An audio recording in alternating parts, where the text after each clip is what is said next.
through our AI boost, and to go into a little bit more of the technical or aspects of AFCI. So without further ado, let me just go to the outline of the items here. So for the benefit of those who may not have joined us the last time around, I will be covering some of the information that I covered in the previous presentation. And so for those of you who were at our presentation before this, the last one, I hope that this is going to be a refresher for you and to give you a little bit more information as we go along the way. So here, I'd like to first define what is an arc fault. And as you can see here, in terms of AC, these are obviously for our residents, something that is very, very common for us. Actually, arc is definitely very, very much part of our daily lives. As you can see here from the fact that this chair is on the cable, causing a potential arcing, damage to the cabling, of course, and then of course the cracks and the insulation of cables being eaten up by worms or by aging. And then, of course, last but not least, loose connection. Okay, yes. So back at this point here. So as you can see here, the junction box is a point of failure, poor welding. So this again is to do with manufacturing issues. And then, of course, incompatible connectors. So unfortunately, if you do not use the connectors that meet properly together, then you have a potential arcing fault there. And then, of course, due to aging over time, exposure to the weather conditions, not properly guarded or not properly shielded trunkings and things like that are placed in place to protect the cables. And then, of course, there is the cracked cells, bypass diode failure where it occurs at the panel. I've added this onto my slide from my previous slide, and that's why I wanted to highlight this, because we do have an additional tool to help you to mitigate and to protect against this potential problems. So now I'm going to go a little bit more technical into the arc fault protection. But before I do that, we will talk about the international standards that are in place. Just as a refresher for those of you who were here before, and for those who are not, these are the standards that are currently in effect. So as the United States had many occurrences already of solar PV systems catching fire on rooftops, this became a necessary standard. Whereas IEC, of course, they are really in the process of releasing this to address the arc fault protection problems. So one of the few things I want to highlight here is, of course, in terms of its requirements that is stipulated in the UL 1699B and the NEC 2017. So we're talking about 80 volts where the system operating should be disconnected. And I mentioned before that this is related to rapid shutdown. And then, of course, arc fault circuit interrupter, which is what we are addressing right now. We will, again, as I mentioned before, have another session on the optimizers, sorry. Okay. So I would like to now go further in depth. Now, there are actually three different kinds of arc fault classifications. The first one being the most highest and the probability of occurring in a PV system. And what is that? It's a series arc that happens in the cable, in between the cable itself. So obviously within the same polarity. So this is the definition of it. And this is what the AFCI is actually addressing. Because for ground arc, our inverter already has the necessary protection, which is through the insulation detection and the residual current detection. And then parallel arc, of course, is one of the very, very rare, but it does occur. But this particular one is, of course, due to the insulation, and therefore the positive and negative are connected together, causing the arc. So in this kind of a probability, this is the most highest probability which we need to address in order to secure your investments in solar PV systems. So just to give a better diagrammatic view of this, so you can see here whatever that is outlined as S is the series arcing, and then what in parallel, this is in parallel again, in parallel, and then grounding, of course. So I hope that this will be able to clarify, because there were some questions about this that was asked after my last presentation. So I think I wanted to really clearly define what this arcing, what kind of arcing it is, because as you can see, there are actually three different types of arcing occurrences. Now, I'd like to go further into, see here as it loads. I'd like to go further into the industry solution just to let you know what is currently available out there. There are some inverters that do have also built-in with similar to us, but I'll explain to you further later as to the differences between our system and the rest. But generally, in the conventional terms, it is an additional component that is added into here. And I just wanted to highlight, someone did ask me, do we know of any suppliers just in case, for example, that they need to retrofit it in existing systems whereby our older inverters did not have the AFC protection. Unfortunately, this kind of standard was developed in the United States, and so therefore we do not have context for this. But as soon as we do have it, I will, we will provide you that contact if you need it. But fret not, our new technology or our new inverters have it all built in. All right, and later I'll share with you the array of products that we have this AFCI function. But in ultimate senses is that you have a secure system from our solution. Of course, the maintenance cost and upfront cost is also lowered because it's all built in. And of course, you will then comply to regulations as it comes along the way for our scenario in this region. And now I'd like to highlight about our technology in terms of arc fault detection and its challenges. So here, I did mention before about interference in terms of the frequency. So now, oftentimes we ask that question, DC technically is a straight line. How do you actually see it? And as you can see from here, this DC PV current and arc current waveform, it is pretty consistent. And what is more important is to note is this: the arc current frequency is embedded within the DC PV current, as you can see from the left graph. Okay, so what we needed to do was we had to then change this up. And how we did this was in order to use the Fourier transform, right? And so this Fourier transform basically takes out that data to then form this frequency, because this is over time and this now we are doing it over frequency here. So the spectrum of arcing system versus non-arcing system now becomes apparent. So as you can see here, the blue graphing is shown where there's no arcing, whereas with the one that has arc in the fuchsia color, you can see the pattern.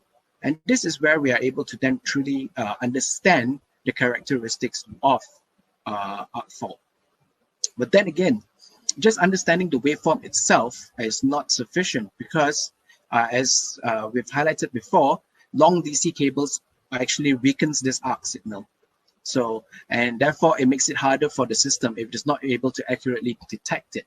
So it actually can miss this detection due to long distances. And then, of course, the other portion is that, as I mentioned earlier, interference. Interference because of the cabling that has been wounded around like that, as shown in this picture below. And then, of course, with optimizers and also having adjacent inverters in parallel. So with this in mind, it actually makes the detection of arc fault even more complex. So therefore, when you look at it in reality, so now we're looking at inverter, and obviously we're talking about string inverters here, where it is all semiconductors with switching. So the switching noise here, as you can see, the inverter and the characteristics and power electronics. So these disturbances, you can't actually see it, yeah?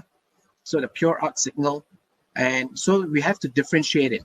And as you can see, the spectrum below in the hertz, you can actually see where all this interference is occurring and what actually occurs where the arc fault bandwidth is as well. So with all these challenges, it is very important for the system to be able to learn, okay, to learn and to adapt. And that is where we have our AI boost to assist in this. But before I cover the AI boost, I'd just like to highlight again some salient information into the issues faced by our customers, whether be you're the installer, investor, or homeowner.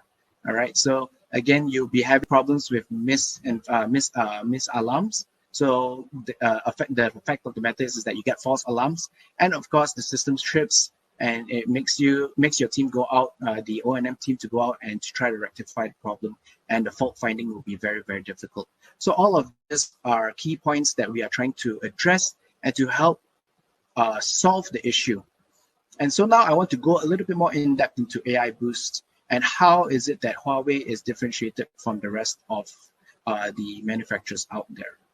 So from this cycle, as you can see here, AI Boost is actually a training and a learning system. So what happens is that we collect the fault data from operating inverters globally. Okay, and kindly note it's not collected from the cloud. It is something that we collect over time. And then what happens is that there will be continuous training, learning, arc fault detection model, which is collected by big data. After that, then, like I said before, we will develop and upgrade the firmware in order to embed it further into the new patterns and new understandings that we do as we develop this technology further. And therefore, then it continues to have this neural network technology to accurately detect and interrupt arc faults within the hundreds of milliseconds. So here, what we're trying to do is to detect it way above and beyond what is required by industry standards. All right. And again, time is of the essence because the longer it takes for our system to detect it, the higher the chances of fire to break out in the system. Now, AI-powered AFCI against arc missing and faulty detection, as this slide shows, what we did was, and this is how we get our first set of rules that is embedded into our system, is that we have 8 factors as listed here. And just to highlight a few: temperature, DC cable length, string number, inverter grounding, so on and so forth, as you can see from this slide. And what you get is that you have this permutation and combinations of over 100 test cases. And this is how we are able to test the system in order to ensure that the necessary details and the necessary understanding of arc fault in the characteristics is precise in its detection from our system. And like I said earlier, as we go along the way and as we develop in this technology and as we develop in our understanding in a deeper sense with this high efficient self-learning, it will shorten the arc characteristics analyzing cycle time as well, which is very, very important. Again, and that's why these algorithms are all proprietary to Huawei, and these are unique to our systems. Yeah. So well-trained models will keep absorbing different arcs, as you can see here, and collected from worldwide inverter practical applications. So what we do is that we will collate all the information that we get, feedback from all the systems that we have in the globally, and from there we will build that library further and to enhance the system's capability. So here, the test setup in compliance with UL 1699B. I'd like to highlight here that in 2014, it was defined only up to 61 meters. Then in 2018, they pushed it up to 80 meters. But for Huawei, we really want to push the envelope further. And we understand the complexities of installations, especially when you talk about rooftops. You know, you're talking about far, far distances. As I mentioned, your rooftop is really, really wide and vast, but your location where the inverters are may not be as ideal in terms of its capability to optimize on your DC cable lengths. So that's why we did our best to push the envelope, and the best that we could do right now is at 200 meters. All right. So this is basically to show you that you know, we are following as per all the necessary outlines and guidelines and standards that are available to ensure that our system is in accordance to it. And then here, just to show you that last time I did show a video of this arcing and how the system is able to disconnect from our inverter to ensure that the spark does not turn into a fire, because it will not be extinguished. So we have this system, or rather we had this model made up. And a lot of times, actually someone did ask me before, what was that was in the middle between the two conductors? It was a steel wool, yeah? And so again, with this, the steel wool would then actually form the bridge to mimic the occurrence of an arc. And therefore, from there, you can see it will actually glow bright, really bright. And it goes over 3,000 degrees centigrade. And so therefore, with that, you can definitely understand why the risk of fire is so apparent with this kind of a fault. Okay, and then here are some of the test results. And as I mentioned earlier before, our system is able to actually do the protection within hundreds of milliseconds. So as you can see here, we are looking at based first and foremost on the UL 1699B criteria, 80 meters, and we are well within the hundreds of milliseconds. Okay, and of course this is tested over 100 test cases, as I mentioned earlier, based on the combinations and permutations of 8 criteria. So here are some of the, here's a table of a good comparison of between UL 1699B standards and our testing of our capability. So you can see that this is well within the requirements, and of course here the arcing power requirements, and so this different information is basically based on the different types of string configuration, the different inverter, and so on and so forth, that will give you these values. And then of course to then sum this up in a very easy format, our AFCI goes beyond the standards requirements, not only in terms of the DC cable lengths, but also to account for if there were any projects that were to use bifacial modules. And as I've said before, now modules are also increasing in its capacity. Right now, I believe the biggest is 500 watt peak. So I mean, these are, as the technology advances, so do we. We will follow the technological advancements to ensure the compatibility with what is available today and for tomorrow as well.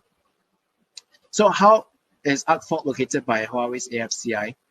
Here is a demonstration, well, not really a demonstration, but here is an illustration, of what happens and what occurs in the monitoring system as an arc fault, a series arc fault occurs in your PV system. Straight away, there will be a major alarm that is detected, that will be generated, as you can see here, alarm severity. But what is very important to notice is that because we have the capability of string level monitoring, we are able to therefore identify which string is causing this problem. So therefore, your team is able to go to that exact location, that exact string, and not have any concerns or potential risk of not identifying or misidentifying the problem. It is clear cut, and it is something that is given to you. You do not need to look for it further, and just to identify where the location in a string of panels. Yep, and the cable, of course. So next, I like to then also go towards the alarm clearance, and of course, once the arc detection, what do you do, and the standards that are there as well. So you can see in the UL 1699, they say basically after each arc is extinguished, it shall not delay more than 5 minutes before resuming operation. So the restart time is 5 minutes. And then after 5 arc occurrences, so remember, actually, sorry, I wanted to really highlight one thing here. This is not about making this is not about extinguishing fire. This is about circumventing the possibility of a fire to occur.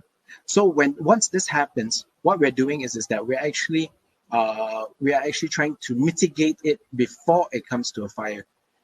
So that's why this is important. You notice here that they gave a criteria of 5 arcs. So if the system already detects that there are 5 arcs after you've cleared the alarm and it still occurs, then a manual reset would be required in order to return to normal operations. So IEC 63027, as you can see, that is being developed. They've also mentioned about the occurrences, the time frame, and then the reconnection time and tripping. But for our solution, we have a manual alarm clear. We don't want to risk any of the systems or the potential for fire to occur. Straight away, you have to address the alarm because it's a major alarm. All right. And these are the inverters, of course, that are capable of it. And we are saying, of course, that we are above and beyond the standards that are already available. So here you can see if you use our combination of a smart dongle or the built-in wireless local area network for the residential inverters, how do you clear the system? Rather the alarm, it can be done through the local communication interface from the Fusion Solar app from your phones, your cell phones, sharing interface through the app, and then of course, last but not least, is through the web management system. Should you use our smart logger, then you can, it'll basically be through the in-local commissioning interface Fusion Solar app that is interconnected to the tripped inverter. Okay, so I did highlight to you as well that I will show you the inverters that are with this AFCI capability. So it is listed here. Do not worry, these slides will be made available, so you do not need to concern about which model and to say, oh, okay, I missed that slide. This all will be publicly available to you. So just now, remember I mentioned about the diode failure and that the cracked cell has another point of failure. So for this, our smart IV curve diagnostics actually has the capability to also identify this. So as I mentioned to you, we want to provide a system that is very holistic, that approaches safety from all angles. And so therefore, with this system as well, it is a perfect marriage of our AFCI together with the IV curve diagnostics in order for you to diagnose your systems and to manage your systems better.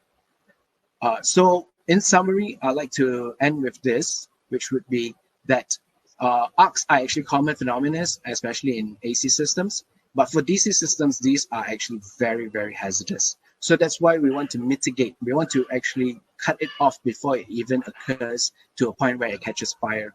Of course, you know, UL 1699 only covers the cables tested up to 80 meters, but I'm happy and proud to say that we are 200 meters. And then of course, the arc detection requires complex technology. So simple sensing methodologies are not the solution to it. That's why we have AFCI together with our AI boost, neural networking and self-learning algorithms to enhance and to ensure that our inverters will be able to protect your systems better.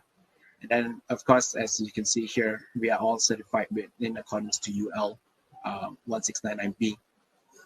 So once again, I do thank you for listening. And if I see that many questions that have been coming along the way, keep them coming. And please do engage with our partners in your respective countries if you have further questions. And we'll be more than happy to further assist you in answering them. Thank you very much. And I pass the time back to Ashley.